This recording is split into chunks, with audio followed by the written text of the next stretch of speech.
Ryan, kumusta na yung mga nasugatang tauhan ng Philippine Navy at yung iba pang mga sakay ng supply boat at saan sila ngayon?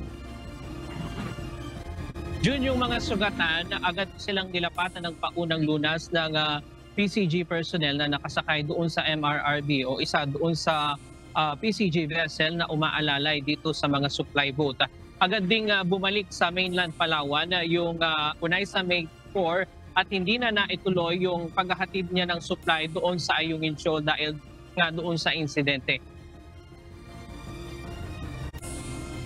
Sa video, makikita na pinagtulungang gitgiti ng dalawang Chinese Coast Guard vessel ang di hamak na mas maliit na civilian supply boat na Unaysa May 4. Isa ito sa dalawang supply vessel na inupahan ng pamahalaan para maghatid ng supply sa mga sundalo na nakahintil sa VRP Sierra Madre sa Ayungin Shoal ngayong araw. Binomba ng water cannon ng mga Chinese ang supply boat na kaya nabasag ang salamin nito at 4 na Philippine Navy personnel na nasakay nito ang nagtamo ng minor injury. Dahil sa tinamong damage ng Unaysa May 4 at injury ng mga sakay nito, agad bumalik sa mainland Palawan ang supply boat. Ang VRP Sindangan naman na isa sa dalawang PCG vessel na umaalalay sa mga supply boat, pinarangan at ginitgit ng Chinese Coast Guard vessel 21555. Nagkabanggaan ang dalawang barko at nagtamo ng minor structural damage ang PCG vessel.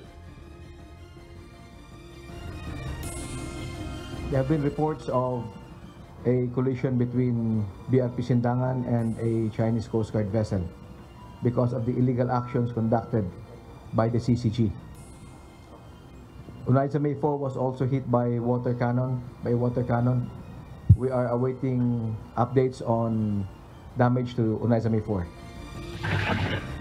Sa isang opisyal na pahayag, sinabi ng National Task Force West Philippine Sea na nailagay sa panganib ang buhay ng mga Pilipino at nasugatan ang ilang sakay ng bangka dahil sa harassment at panggigit-git ng China laban sa lehitimo at regular na rentisyon sa Ayungin Shoal.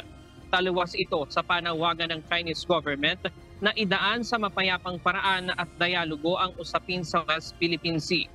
Ayon naman sa Philippine Navy, hindi na normal ang sitwasyon ngayon sa West Philippine Sea at itunuturing kanila ang ginagawang ito ng China.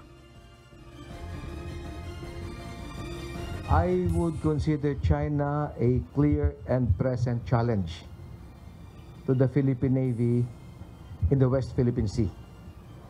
The situation is not normal, it's not anymore normal, but we are up to the challenge. Samantala, June, matagumpay na nakalusot yung Unaysa May 1 at nakarating doon sa VRP Sierra Madre at naihatid yung supply doon sa ating mga sundalo na nakahimpil doon. At kanina bago magtanghali, umalis na rin sa Ayungin Shoal itong mga barko ng Pilipinas. Yan muna ang latest mula dito sa Quezon City. Balik sa iyo, Jun.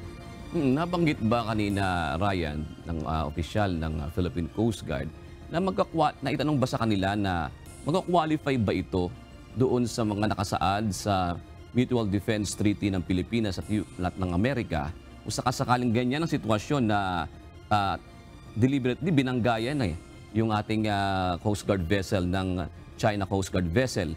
Ito ba ay nituturing na pag-atake, Ryan? Wala pang naitanong o nabanggit sa ganyang punto kanina sa panayam na doon sa Philippine Navy, no? At limitado rin ang mga impormasyon na ibinibigay kanina dahil bago pa itong insidente. At inaasahan natin bukas merong press conference ang DFA kasama ang PCG at ang National Task Force for West Philippine Sea patungkol dito. Maaari nating baka rin bukas malaman natin yan, June. Kasi kanina hinihinga ng reaksyon ang US Embassy, ngunit ang sagot lamang ng kanilang ambassador dito sa Pilipinas na kinukundina nila yung nangyari niyan sa West Philippine Sea. Kasi maalala mo, Ryan, yung mga nakalipas, isang pribadong supply boat ang nagkaroon din ng damage, yung Unaysa May 2. Tanda mo yun, Ryan. Iba kasi ngayon ang sitwasyon. Ito ay Philippine Coast Guard vessel, kaya medyo nakakabahala ito, Ryan. Pero June, ang China, kanina naglabas din sila ng opisyal na pahayag at pilit pa rin nilang ginigiit na pumasok ang mga sasakyan pandagat ng Pilipinas doon sa kanilang teritoryo at ginawa lamang daw nila yung naaayon sa batas, ayon sa kanilang pahayag. At inihingan din natin sila hanggang ngayon ng pahayag kung ano ang tugon nila doon sa summon ng DFA dito sa Chinese ambassador. Pero hanggang ngayon wala pa silang pahayag. Antayin natin yung mga development doon sa mga pangyayaring ito sa mga susunod na oras hanggang bukas, June. Maraming salamat, Ryan Lacanlale.